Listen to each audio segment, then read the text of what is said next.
ما اگر صادقانه برای این مردم خدمت کنیم، در کنار شخصیتی صادق و مردم صادقانه بگه بین گفته و عملمون اگر صادق باشه این وضعیت سفره مردمه که در زمان آقای رئیسی و اینا ببینید روز به روز داره این سفره بدتر شد.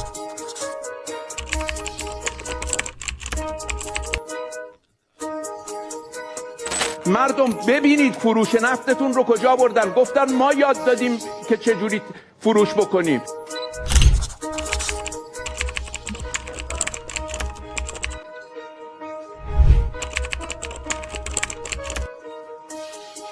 این نقدینگی کشور در دولت شهید رئیسی رفته بالا.